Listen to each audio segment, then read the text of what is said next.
Hey there, I'm really excited for you guys to listen to this podcast today. I am talking to my client that I've been working with all of 2022 and her team. I love working with powerhouse female leaders, and Amy is right there at the top of the list. She has been scaling this organization that she's been working for years now. Of course, scaling it, but also oh my gosh, they boomed here in the last couple of years, going from like a $6 million budget to up nearly to a $12 million budget. And so that, of course, comes with welcome challenges, right? Problems that we all wish we would love to attempt to face and solve. But Amy has just handled the growth with grace. I've loved watching her. I've loved watching her lead. The best part of my job is working with leaders that then I get to learn from. And gosh, I would describe Amy as that leader. I even got to meet Amy in person, which I don't always get to meet all my clients in person because I do all of my work remote and via Zoom. But the funny thing is, and I always think of Amy when I think of the Enneagram, because we were like sitting in her office with a board member, and we decided we were like the last two humans on the planet to not do our Enneagram tests. And so we were doing them, and then we were like, wait, we don't like our numbers. Were those people? So I always think of Amy when I'm looking at Enneagram stuff and kind of remembering how we discovered our strengths, I'm going to call them all strengths, during that time. So I hope you enjoy the conversation. Amy also has a book that she mentions at the end of the episode that I hope you guys will take a second and hop on Amazon and purchase. You'll love hearing about her journey. I loved it. It's an easy read, especially if you're someone who is starting a nonprofit and just want to be inspired by someone who's been uber successful. So enjoy the conversation.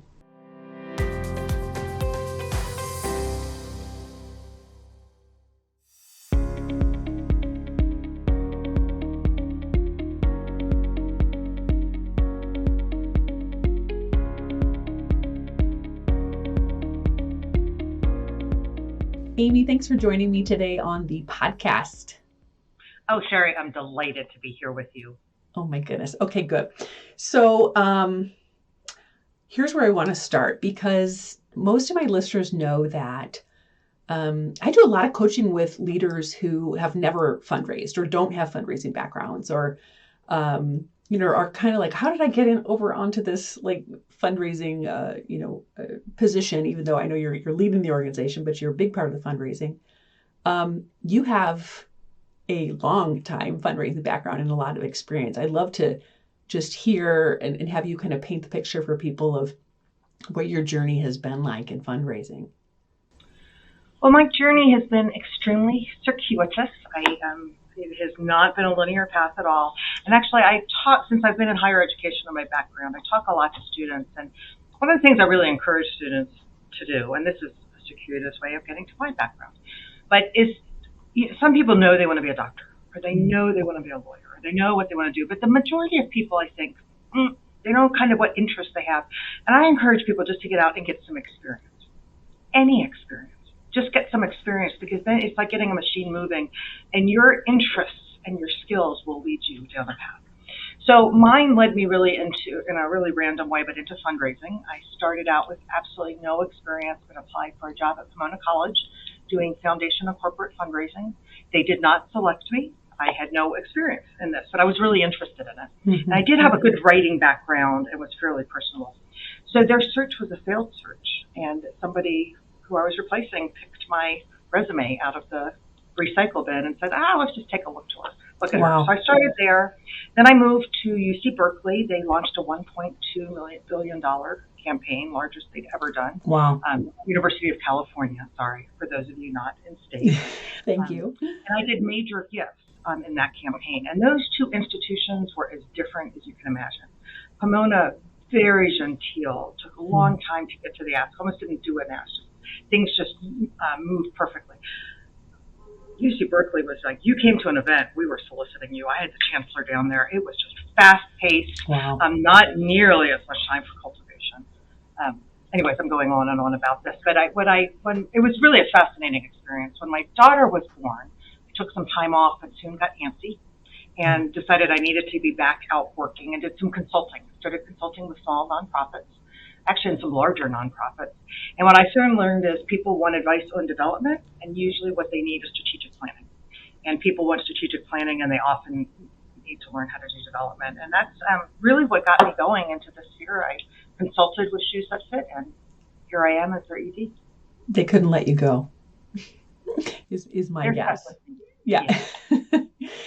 Okay, so obviously the Shoes That Fit's name, we're kind of guessing what it is, but I would love for you, I love how you describe what the organization does. Paint the picture. You've had a wild ride these last few years, wild good and challenging, but give us a head to toe of who is Shoes That Fit, how you guys are changing the lives of kids, frankly, in every state in the United States.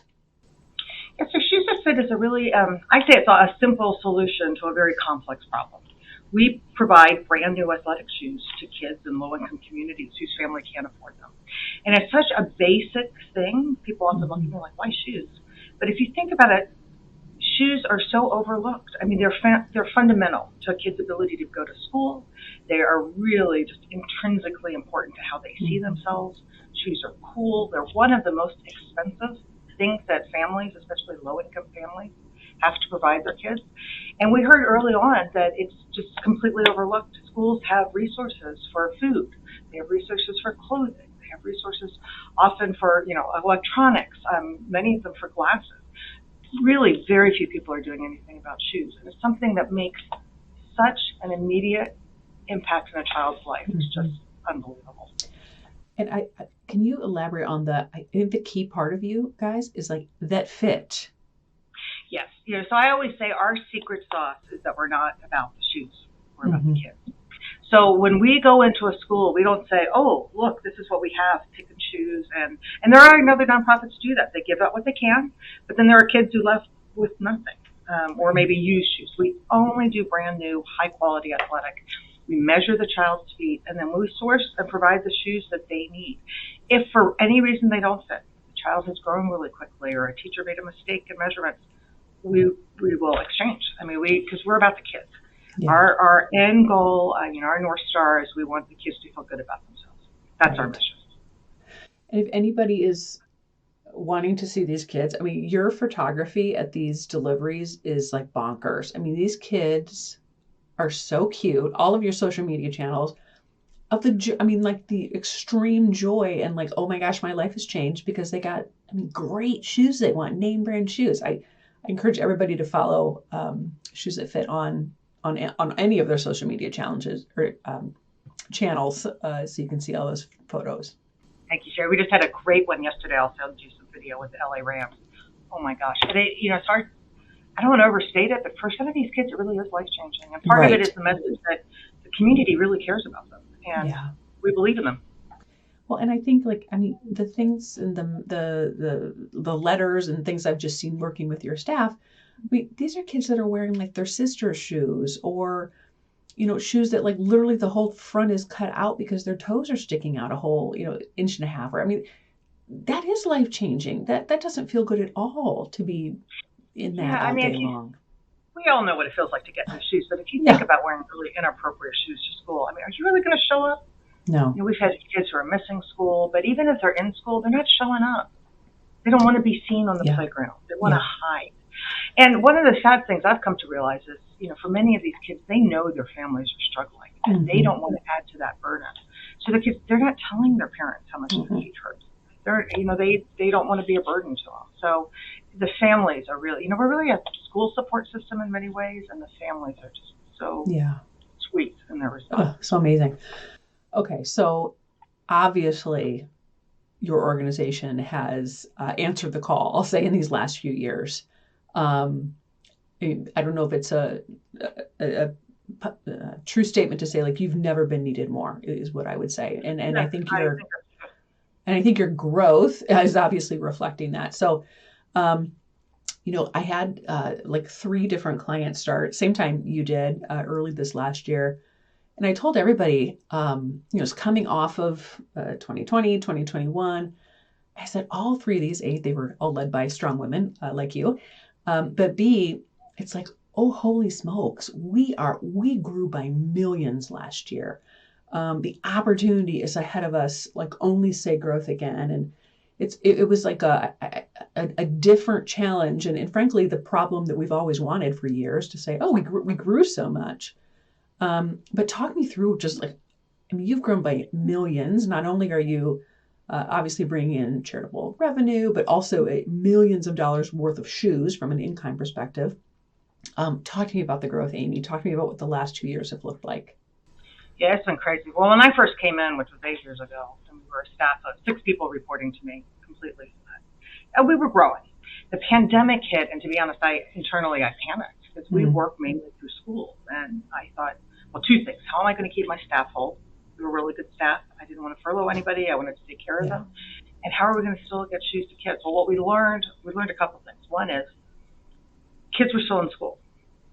They were going to school to pick up meals, many of them. This is where their family got a lot of their food. They were picking up electronics. So we still, the schools were just delighted to hear from us because all they were getting was bad news. So we had teachers crying on the phone, so happy that we were still able to ship things out. We stopped measuring, which we started sending size runs, but we still guaranteed that shoes would get to the kids who needed them.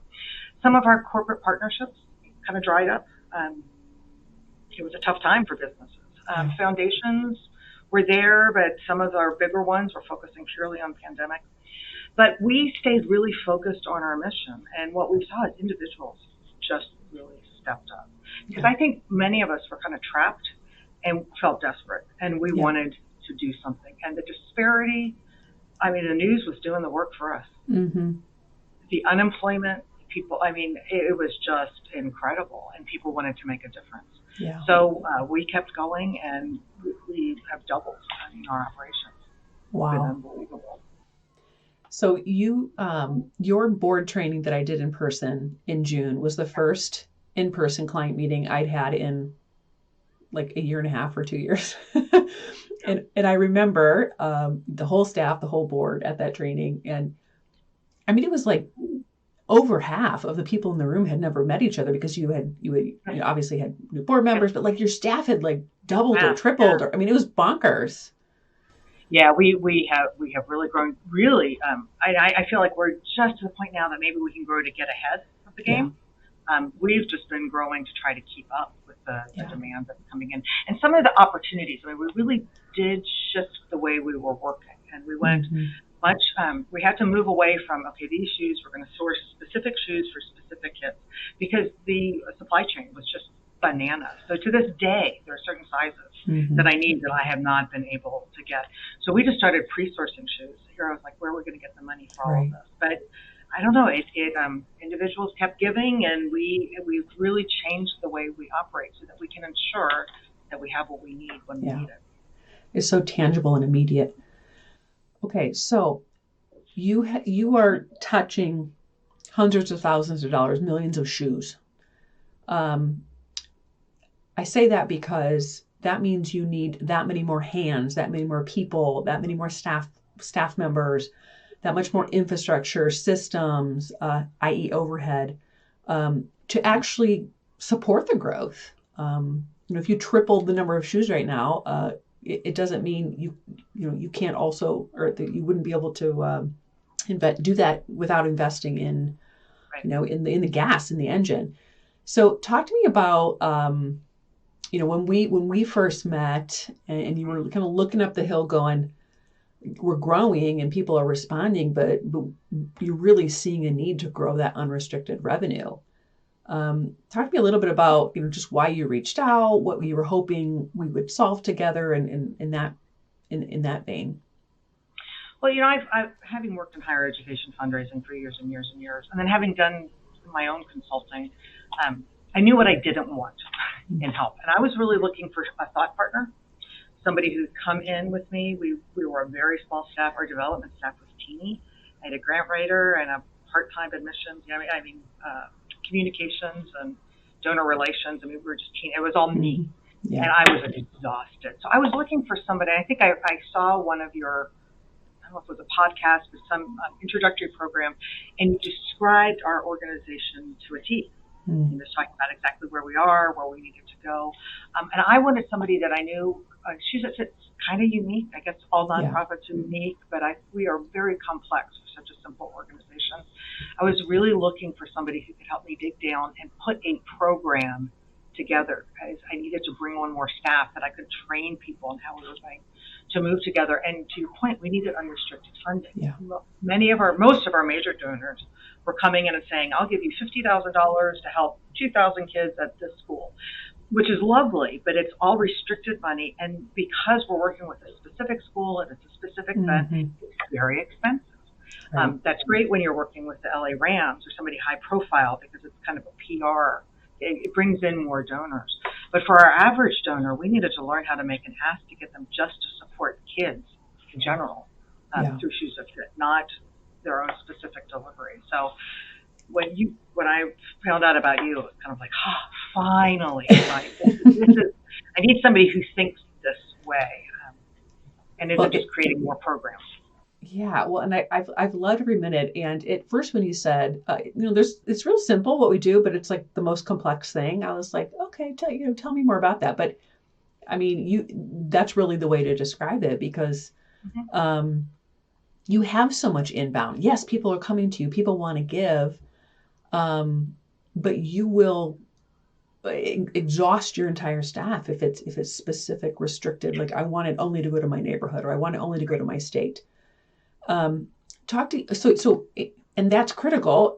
Just telling the listeners because you're serving nationally, you're growing nationally, and so you have a wild waiting list from teachers that say like, hey, our school needs help. And I think it's this pivot into, gosh, if we did get greater amounts of unrestricted revenue, we could simply just listen to the teachers and invest where, frankly, it truly is needed most, without the assignment to the region or the state or whatever that looks like. Yeah, and we were telling our stories by telling these, we were really driving people towards making restricted gifts because those were the stories we were telling. So to step back and tell the larger story, and that's what you really have helped us do and helped us develop the tools to do it. Step back and really give people the big picture of what we're doing and what our goals are. And we're finding people enormously responsive to that. Still have people who want to do their own, and we can accommodate that. That's great. But we're really driving much more towards unrestricted, which means we can respond. So when we got a pretty urgent request from Detroit, a school district that was really in, their families were in very bad shape. We were able to respond just out of unrestricted funds. Right. We could send them 2,800 pairs of shoes. And we love that. Yes. Yes. Okay. So part of the shift that we've been working on, with your whole team is really moving into relational fundraising. And you've always done it. Amy, you have amazing relationships and all of those single source decision makers that you can pick up the phone and talk to that I love. But for you guys specifically, it is moving some people who have historically given transactionally, have given like we've just described. How has the team been making some of those shifts into relational fundraising? And like, tell me how that's going and just what's working. So it's interesting. So now, we have a somewhat new approach, but we also have not many. We have some new staff members as well. Mm-hmm. So this has all been new. And some of this is taking, one staff member with great experience, but this is a different way of fundraising. Another who doesn't really have fundraising experience. So it's been a really fun time. We're finding a number of things. I'm finding that some of our donors who are committed to restricted giving in their own areas, they're not going to want to switch. That's just who they are. Yep. Love them, leave them. Keep talking about other things. What is amazing to me is that the donors that once we put the numbers in front of them, all of a sudden their donation has gone from the hundreds to 10,000, just like that. I mean, it's just amazing. We just have not been cultivating all the donors we have because we were so small staffed. Yeah. We just didn't have the time. Couldn't. So to focus on this relational fundraising and then talking to them almost both as friends, but it's almost kind of a business approach. Just, let me talk to you about what we're doing and really focusing on the mission and where do you see yourself fitting into this? Yeah. I'm just amazed at the generosity of people coming back. So we're having a good time with it. We've had some early successes and it's going well. And I think, that's that investment level conversation that I think oftentimes we think as fundraisers, like, well, do people really want to know about that? Especially when you do have the touch, the heart, and the feel, like right there, immediate. And it's like, shouldn't that just sell itself, which it does? But for certain groups of donors, it's not actually leading them to give their best gift, especially those investment level donors. Yeah, and I think sometimes the heart, it's great, but it could be an immediate knee jerk. Okay, here's $100, here's even $1,000. Whereas when you sit down and really talk about scaling and reaching larger numbers of kids and the impact this has at a deeper level and looking at the budget and where that money is going, people are much more interested in investing at a higher level. Yeah. So as you know, we've been growing your staff, your development staff. How has that shifted your fundraising role? Because before you were carrying, a lot of the load. You still are with some very significant relationships, but how is that shifting your role from a, leadership perspective? I feel like I can breathe. For the first time in a couple of years, I really feel like I can breathe. We have some large initiatives going on, and it's great to feel like the work is going on and I get pulled in when I'm needed. Yeah. So I'm doing a lot of solicitations, probably more than I was doing in the past. Staff are setting them up, either doing them with me, they can do them on their own. We decide, but I know that the machine is running. Yeah. And will continue to run, and I can focus on some of these larger growth opportunities. So it's really been very freeing. It's freeing. And I also feel like, I think I've said to you, I feel like your board is like a top 3 board I've ever worked with. I've loved, I don't know, they're just great people, well-connected people. So, we've trained the board. We've had a number of just equipping workshops and that sort of thing. How's the board kind of made a shift into supporting you in greater ways? I think they're thinking on much more strategic levels. You gave us this wonderful piece of advice. I first came in, I was just trying to get an active board. It was a very inactive board.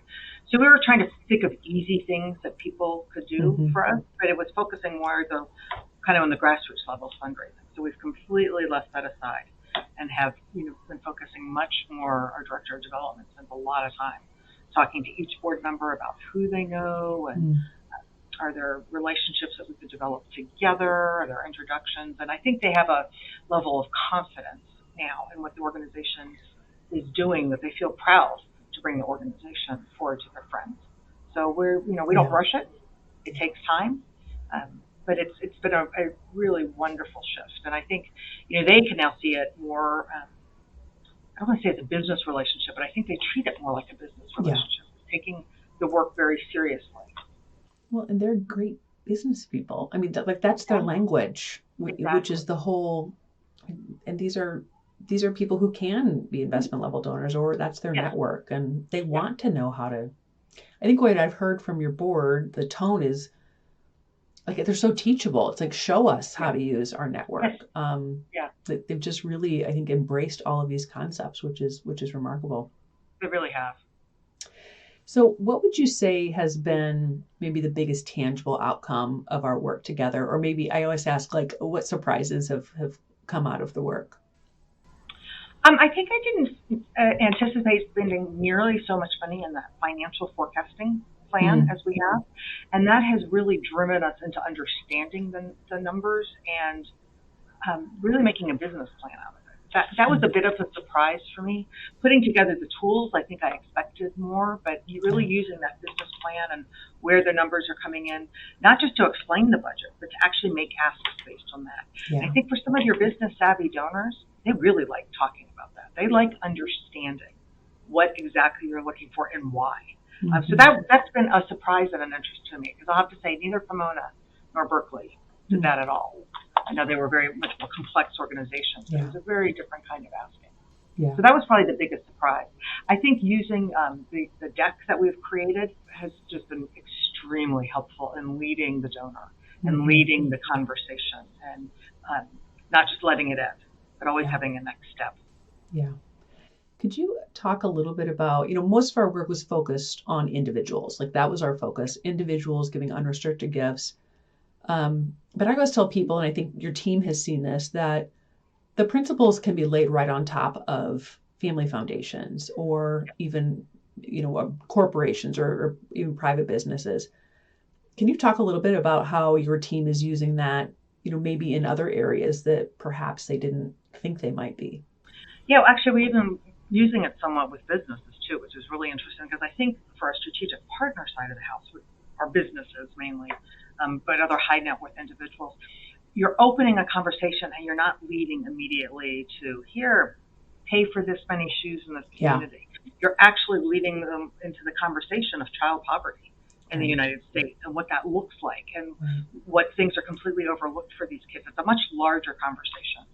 If someone goes directly to that, and a lot of our athletes, they really want to do a hands-on delivery, and that's actually great. I mean, yeah, cool. Such an added boon for the kids. But for others, we can kind of lead into that general support and then follow where they go. Some of them are always going to want to have restricted funding, especially in businesses. They really want to know what they're getting out of it. But I'm always surprised at the ones that don't, and you've really elevated their vision as to what the possibilities are. For these kids, rather than just thinking in a very tactical, transactional, this much money will buy this many shoes. Yeah. Sometimes it's just educating them. Yeah. Like, I think that's part about the simplicity of your model, but like many donors don't understand how complex, like the national growth, you even said like the supply chain issues, they assume, it looks great. You have so much inbound. You have amazing athletes and amazing teams supporting you. But everybody can and must play their role in this. Yeah, and I think using the deck, what I really love is you can follow where the donor goes. You give them a bit of an overview, but some people really want to get into the supply chain issues. Yeah. Other people are like, you can follow where their interests go. Do a little bit of educating, but then meet them at their own level. Yeah. So Amy, as we wrap up, tell me like what's next for Shoes That Fit? Like how are you kind of looking ahead? And I know this year's been a little bit of like, oh my gosh, we survived and sustaining, to some extent, but like what's the horizon look like for the organization? So I always feel like growth goes through plateaus. You grow and then it's not a steady state, although I'll have to say our growth has been a little bit steady state, which is surprising me. But this year, I feel like we've had such enormous growth. We've kind of sitting back, and I was a little worried about this year, to be honest. I'm not worried about next year, but I was a little worried about this year. And then, of course, opportunities, show up. So our big plan right now is we've always talked about how to get to 1 million kids. That was one of the things we talked about at the retreat. How do we really scale what we're doing? And we're so child-centric that it's hard. There's a lot of hands-on specificity to our work. But we have decided we've got a good relationship with Nike. Skechers has donated to us. We're working with On Running. We've launched a campaign with shoe companies that we're doing in a very relational way. It's kind of one-on-one meetings with people they already know and love to talk about addressing this issue in the United States and doing a combination of major product donation, but also allowing us to purchase at cost for the sizes that we specifically need. So our goal is to get to 500,000 kids within the next 3 years. I'm saying that here to your people, but I'm not announcing this publicly because it's very dependent on the shoe company to do that. But to get that product, to your point, you have to have a way to store it and distribute it. Right. So we are applying for $1 million grant and raising funds for a large warehouse in Los Angeles that will service all of LA County with a focus to begin with on homeless and foster kids and to grow from there. That facility will also give us the ability to receive large shipments of product. We've had to turn shipments of mixed product away because we don't have the space to sort it. But to sort it, to get it into third-party logistics, it's complicated. I don't want to get into all the details, but it will open up opportunities that we don't have. And I think we now have the donors who are really interested in supporting something that's going to make a major impact in the community. I think you've led them to thinking bigger with you, which is then they want to give bigger and they want to give to innovation and they want to give to greater solutions, which is why you're doing this. Yeah, 2 of the donors I've talked to recently are like, $3.5 million. Well, that's not very much. Oh, God bless you. If only. See what your donation. What part of that are you writing on that check? Yeah. But it's because it's part of a solution, a big solution, and I think people get excited about a bigger vision. And it's working. They're seeing the proof. Not only was it working before these last couple crazy years, but it's working great. You have the systems in place. You've scaled with It's looked like ease. I know it's been challenging, but it from the outside perspective, you've been successful. So And congratulations the to you. pandemic really shook things up for us and made us think in different ways. And never waste a good crisis. It Right. really shifted how we look. We look Right. at what we're doing. So good. So Amy, how can people find you? I also I mentioned in the intro that you have your own book too. So I'd love to for you just to say how people can find you, best way to connect, all of those things. Yeah, so I'm. You can find me on LinkedIn at Amy Fass. I'm on Facebook. You can find me many places. Our website is www.choosethатfit.org. You can find out all sorts of information about us there. I did write a book during the pandemic. That was my other pandemic birthing project. I was very reluctant about doing it, but it's called The Business of Nonprofiting, and it's really about running a nonprofit, because I found that people either think that running a nonprofit is just the easier, I'm going to run a nonprofit because that'll be so much less stressful. Grand idea, yeah. People. So it's really about dispelling the myths behind nonprofits. One of the biggest one is that nonprofits should run more like a business, and I truly believe with Jim Collins that businesses should run more like well-run nonprofits. So that's my book. It's a pretty fast read. You can find that on Amazon. It's great. Yeah. It's great. Amy, thanks for your time. I appreciate it. I've loved working every minute with you and your team. Oh, you've just been such a godsend for us. Thank you, Sherry. Thanks, Amy.